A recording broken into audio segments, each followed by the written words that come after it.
Hey, what's up guys, this is CTRMurtagh. We got a game of Call of Duty Black Ops 2 here, and this is on Meltdown, and we're playing some Domination, I think it is. Alright, let's go. Alright, so what I have a specific topic I want to talk about with you guys today. I want to talk about, what really makes a good team.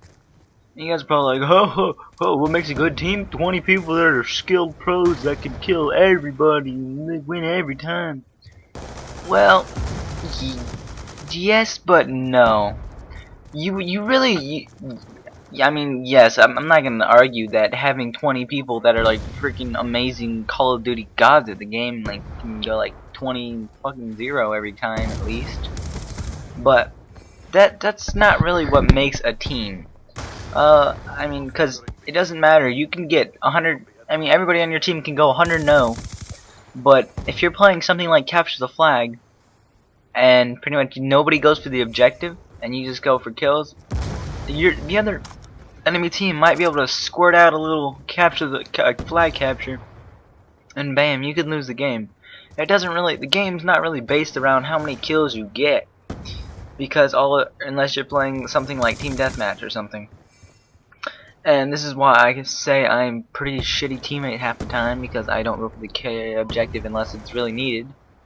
But alright, so let's get into what really I feel would make a good team. To have a good team, it would require a little balance. And what do I mean by a little balance? I mean, you gotta have like a little balance between going for the objective and actually going for kills. And that guy pissed me off like 6 times. I don't know why he would go up there. Nobody goes up those ladders. Yeah, it was a ladder. I just want to make sure. But you gotta have a balance of what you have on your team. You don't want 6 players that are all going for kills, or 6 players that are all going for strictly objective. What I mean by that is pretty much like 6 players that totally suck and can't do anything but the objective, and 6 players that are fucking amazing, they don't do anything but go for kills. So you gotta have your players gotta be. You don't even have to have the best players on your team to be able to win and to have a good team. You can have all straight up mediocre players on your team, average players, people that have about a 1 or so KD, because you guys, a team is supposed to work together in this game. And in this game, if you guys are running in packs, they might be able to get 1 of you, they might even be able to get 2 of you. I mean, hopefully not, as long as you guys can shoot them, but they usually can't get all 3 of you guys. And I'm just sneaking up on these guys like crazy. And this guy, bastard, that's what you get for trying to snipe. And I think I get him up here because he's trying to go up. I think. Watch this. Wait. Oh, I steal his care package though. That's what I do. Stolen, bitches. But anyways, any random team with like 6 players and a mediocre KD and everything, they could stomp on a lot of teams. I've done that before because I played with the whole party, and not everybody on my team was good. Nobody was really good. They were all just decent, but we stomped so bad. We were winning domination games like 20 to freaking 200 before the other team quit. And that's not because we were great. That's because you played as a team. You got to go for the objective, and if you go for the objective, you got to be able to win some battles on the objective. You got to win some battles around the objective to push them back. Let's say hardpoint, for example. It's not all about standing on the hardpoint, because you can stand on it and pretty much get points, but the other enemy team will just like throw grenades, can throw you off. But you gotta have people that can sit on the objective, and you gotta be able to shoot out. That's why they reward you more for getting kills on the objective, because many people don't do that because they for some reason they just can't. They try to hide and they get killed right away. That's why they probably give you 125 points. Because whenever you're on the objective, most people they don't go for the kills and they just try to hide on the objective. But in order to win, you got to be able to have a mix between that, and you got to be able to win at least half of your battles, if not more, preferably a lot more, to be able to do good. Because it doesn't matter how many times you go for the flag on domination, if the enemy team's looking at you and you run on there and you can't kill them, they're gonna keep the flag and they're gonna keep winning. Simple as that. If you don't have any balance between that, you gotta be able to do good. And I think I get all 3 of these guys. Like 1, 2, 3, triple! Bloodthirsty.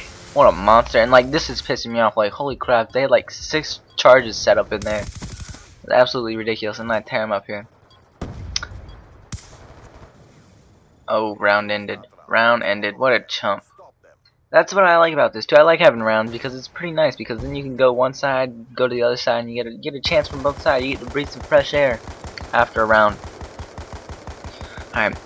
But what really makes a team is, yeah, you gotta have that balance. You gotta be able to do good. I mean, let's say capture the flag, for example. You can't have every single person running after the flag. You're not gonna win, because the enemy team will take the flag. You guys will just play cat and mouse, just running around trying to get each other and take the flag, and then run to your side and just camp back there.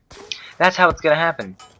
You gotta work together. You gotta get specific spots or whatever areas you guys gotta like take over, and you gotta call out stuff. Like if someone's coming up from behind from your team and he's running around the silencer, if like there's a person way in the back and he's like, hey, I got killed by a silencer, you gotta let your team know that. That's why it's good to play with mics, because that's why I like playing with mics, because then you can actually tell your team something instead of having every single person on your team getting whooped embarrassingly by that one guy who's just running around with a silencer and nobody hears him, and he comes up from behind all of them.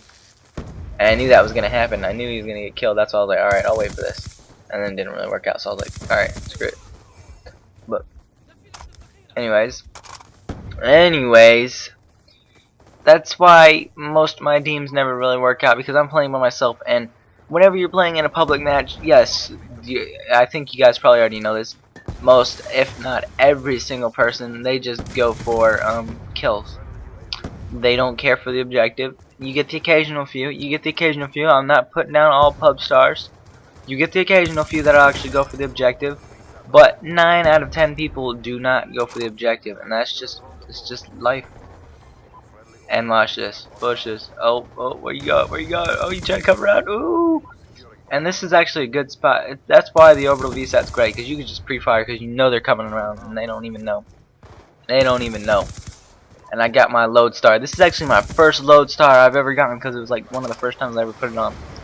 And I felt accomplished, and load star is actually pretty great. I have to admit, I've never used that before, and it was like one of the best kill streaks I've ever used. And how that guy get me when I was jumping.